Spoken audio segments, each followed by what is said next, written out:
You were holding me back, Ryan. I needed to start fresh without you. That's the message my wife sent me at 5:12 a.m. on a Tuesday morning. No apology, no warning, just that sentence, and a screenshot showing our entire savings account drained down to $146.32. My name is Ryan Ellison.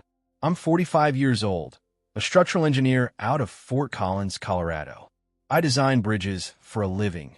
Clean lines, careful math, predictable load calculations. Things you can trust. Things that don't betray you in the middle of the night. Aaron and I have been married 12 years. We had a 10-year-old daughter named Lily, a dog named Duke, and what I thought was a stable, happy life. We had a nice house near the foothills. We took quiet weekend trips. We still made each other laugh sometimes. It wasn't perfect, but it was solid. So when I got her text, I stared at my phone like it had misfired. She was supposed to be in Tampa visiting her sister, girls' trip, some kind of post-COVID thing. I helped pack her bag 3 nights ago. She left me a note on the kitchen counter. Don't forget to water the succulents. And tell Lily I love her. But instead, she'd been emptying our accounts behind my back. First thing I did was check the banking app. It wasn't a glitch. Our joint savings gone. Our checking, frozen. My personal account, still intact for now, but I could see someone had tried to access it at 3:41 a.m. She used our shared password, one we'd had since before Lily was born. I don't even think I'd changed it in the last 5 years. Then I checked her location. Nothing. Phone off. I called her sister. She's not here, Melissa said immediately. She told me the trip was postponed. What? I didn't answer. Just ended the call and sat at the kitchen table with the dog curled at my feet, staring at that one sentence she'd sent me.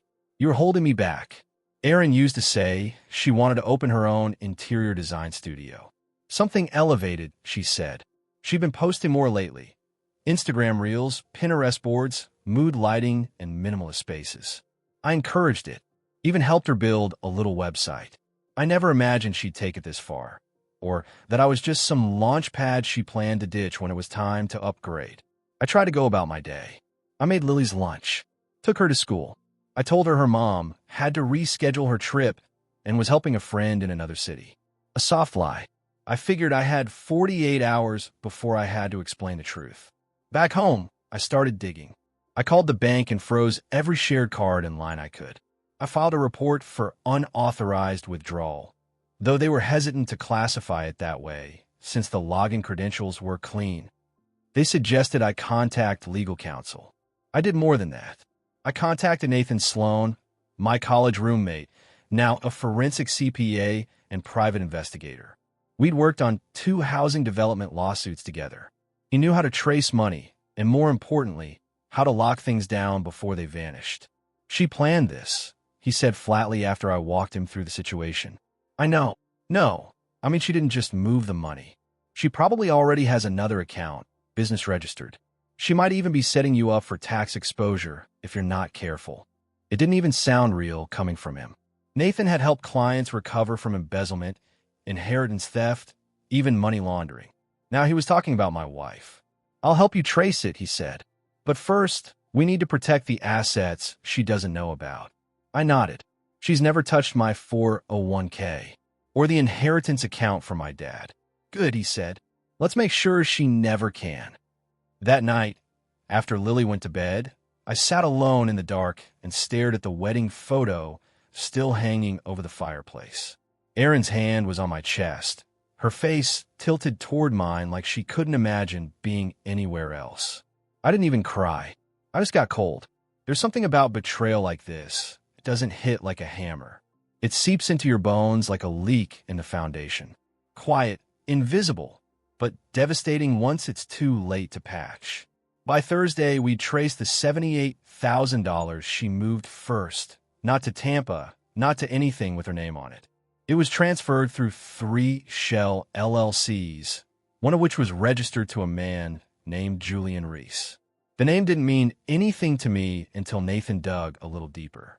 Check this out, he said, sending me a link. He's a real estate photographer in Sedona, but his website's hosted on the same server you paid for Erin's design page. And guess what? 2 weeks ago, she tagged him in a reel, then deleted it. I clicked the link. There he was, Mid-30s, smug smile, drone footage of empty modern homes and Airbnb rentals, and Aaron's Pinterest aesthetic all over the background. Jesus, I muttered. She's funding him. More than that, Nathan said. She's investing, using your money to launch a new brand with him. I didn't even feel angry, just calculated, controlled. I felt the way I do when I realize a bridge design needs to be scrapped and rebuilt. No emotion, just blueprint revision. She thought I'd fold. She didn't know I came prepared. Because 6 years ago, after Erin had her first identity crisis, I quietly opened a second retirement account in my name only. Not because I expected this, but because I'd grown up watching my own father recover from financial ambush when my mother left.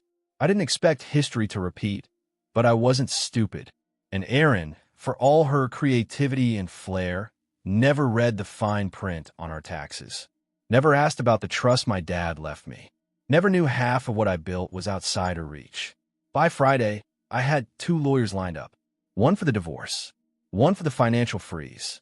Nathan filed a formal report through FinCEN to document suspicious movement between Erin's personal withdrawals and Julian's LLC accounts. The moment she tried to access anything else, she'd trigger alerts. She had made her move. Now it was my turn. By Saturday morning, Erin still hadn't come home. But she had unblocked me long enough to send a second message. Don't make this harder than it needs to be. I've started a new chapter. You should do the same. Let's not turn this into something ugly. I didn't reply. I already knew too much. Nathan traced another $15,000 she'd pulled from our home equity line. Money we hadn't even touched since we remodeled the bathroom 3 years ago. She used it to put down a deposit on a commercial lease space in Sedona, Arizona. The paperwork had been signed electronically by her and Julian Reese. That's not just business, Nathan said. That's partnership. She's not playing coy. She's replacing you. That was the line. The difference between someone leaving and someone trying to erase you. Sunday afternoon, Lily asked if Mom was coming back soon. I lied again and said she was helping a client out of state. I couldn't stomach explaining abandonment to a child who still folded drawings for her mother every night and tucked them under the bedroom door. But I was done waiting. That night, I drafted a formal cease and desist with my attorney and served it to Erin's newly registered business email. The subject line was enough to get her attention. Unauthorized use of marital assets. Formal action pending. The next morning, I was in Denver County Court filing for emergency financial protection. We had the documents to prove it. Bank transfers, business formation records, the home equity line theft. It wasn't just grounds for divorce. It was financial misconduct with intent to defraud a spouse.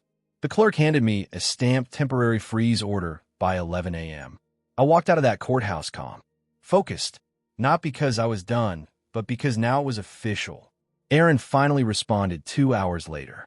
No apology, just indignation. What the hell is this, Ryan? You're freezing my business? You've always resented my independence. Now you're punishing me for building something of my own. I didn't answer.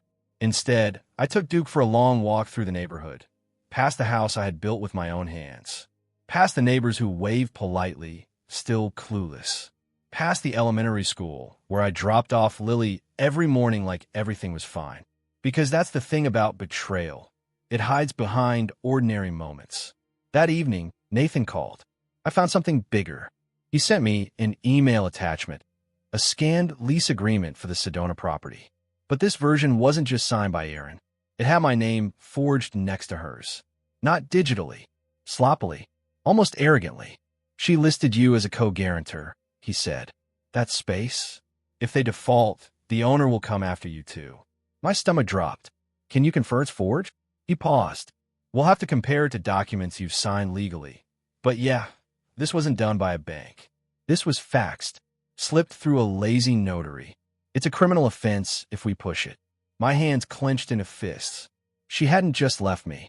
She'd put me on the hook for a business with another man, in another state, under another dream.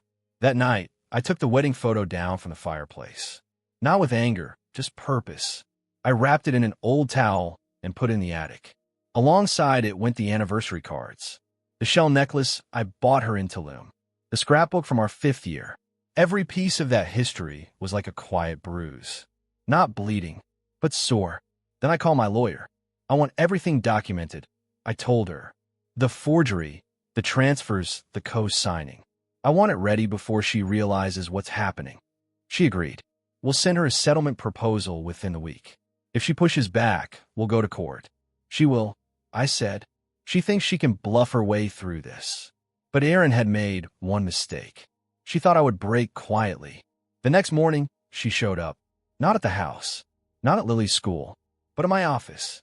I was walking into a project meeting when my receptionist's face turned pale. There's a woman in the lobby. She says she's your wife. I stepped into the glass-walled lobby and saw her there, dressed like nothing had happened. Perfect hair, linen shirt tucked into boutique jeans, sunglasses perched on her head like she was between yoga and brunch. Ryan, she said, like I was being unreasonable. This is ridiculous. I didn't say a word. I walked her outside and closed the office door behind us. You filed a financial freeze? Yes. On my business? On the money you stole from our family. She blinked. That's not how I see it. I stepped closer. You forged my name on a lease. You drained Lily's college fund. You lied to your own sister about where you were going. How do you see it, Erin?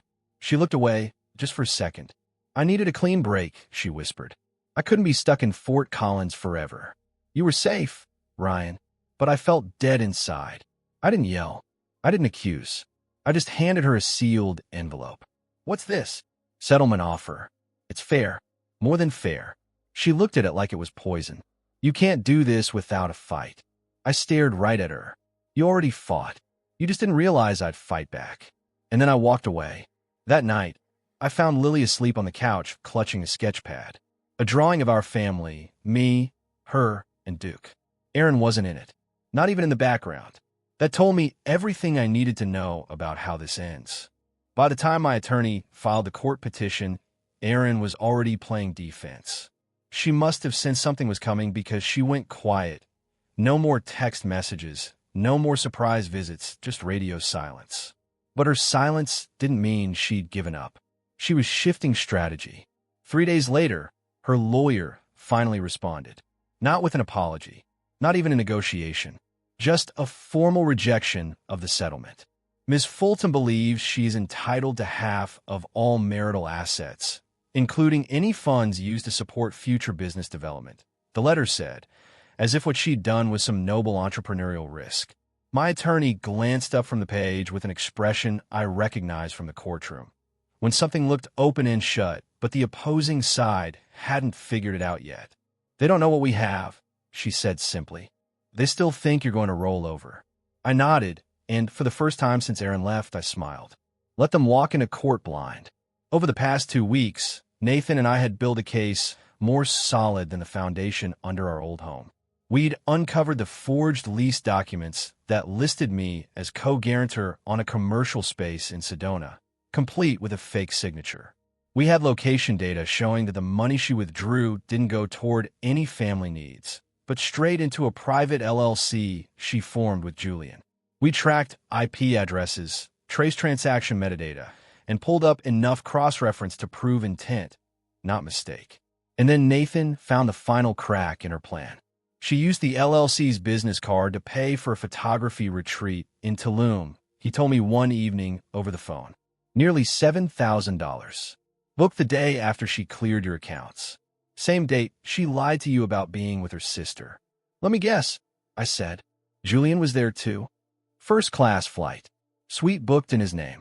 Matching check-ins. The pieces were aligning fast. Erin hadn't just left me. She'd been preparing her exit like a launch. A new business, a new partner, and a new identity. I wasn't just the ex-husband. I was the bankroll she planned to leave behind, holding the bag. But what she didn't know was that I'd been preparing too. For years, I'd kept our taxes clean, documented everything, and stored backups of every financial trail we left behind.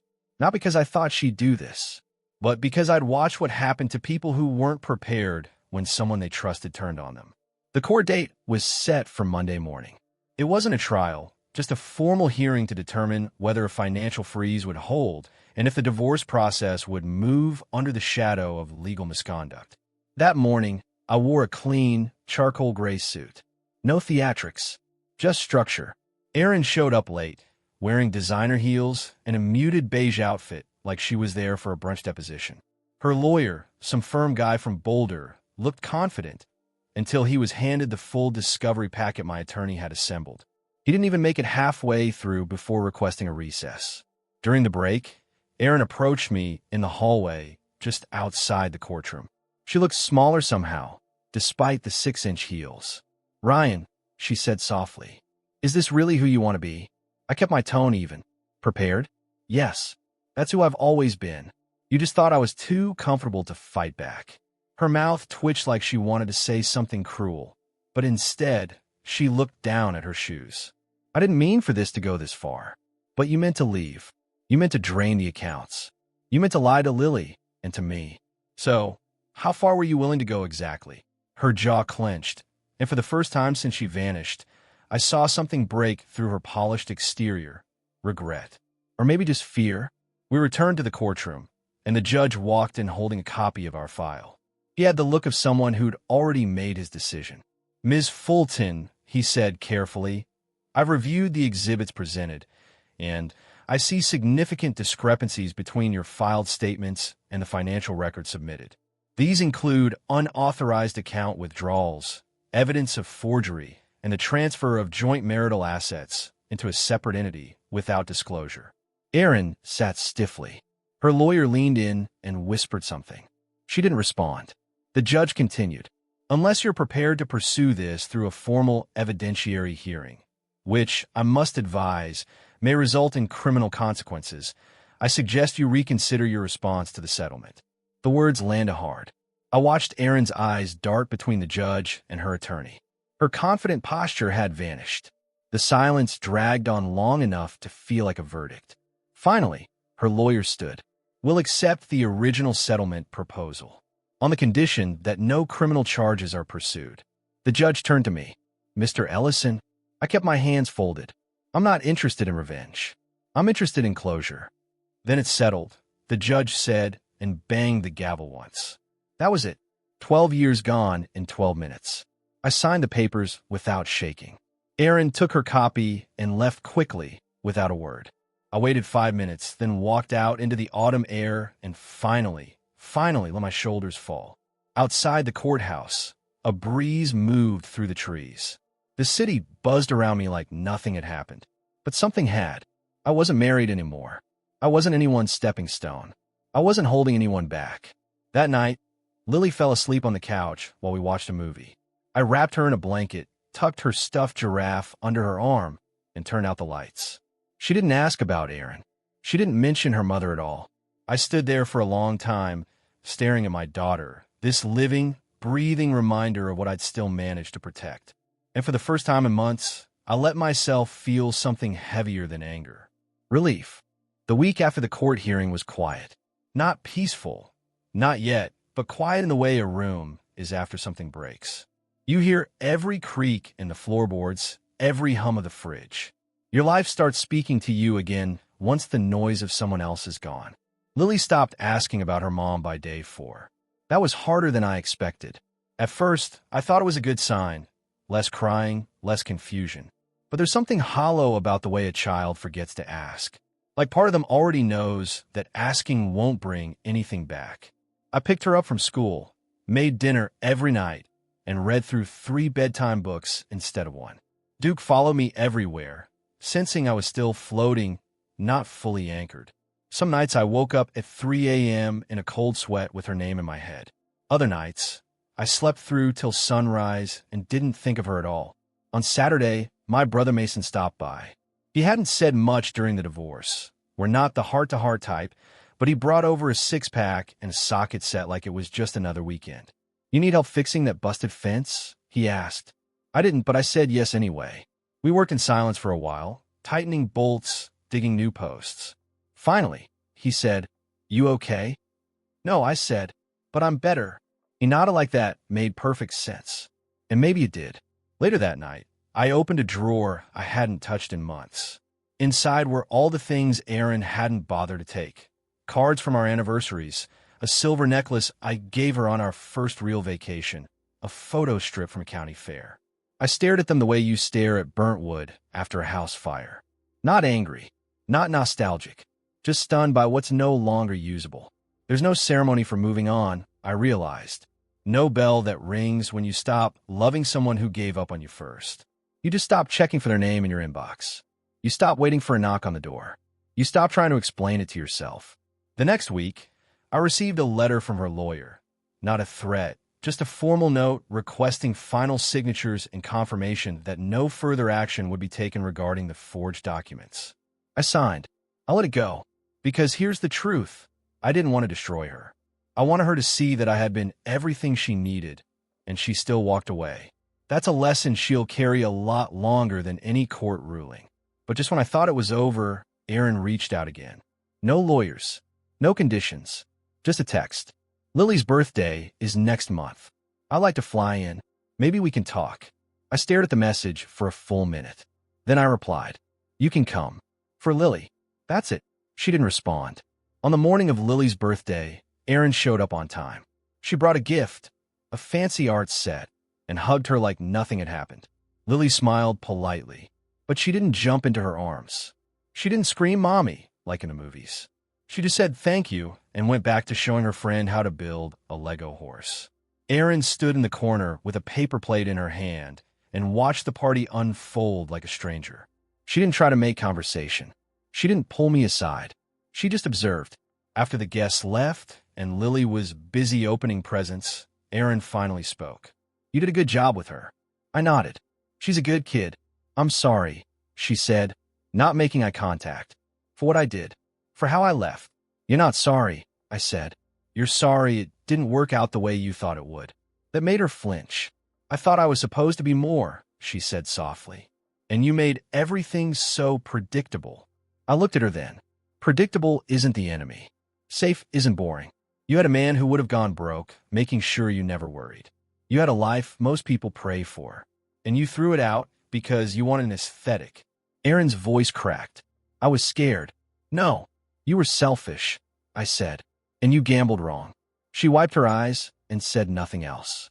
She walked out the front door without asking for a second chance. That was the first honest thing she'd done in a long time. Later that night, after Lily fell asleep surrounded by new books and glitter markers, I stood in her doorway and watched her breathe. Her chest rising and falling. Hair spread across the pillow like a little sunbeam.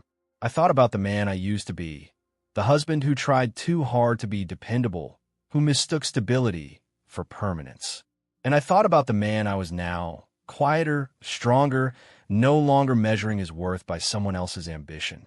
Erin had been wrong about a lot of things. But the biggest one? She thought I wouldn't survive without her.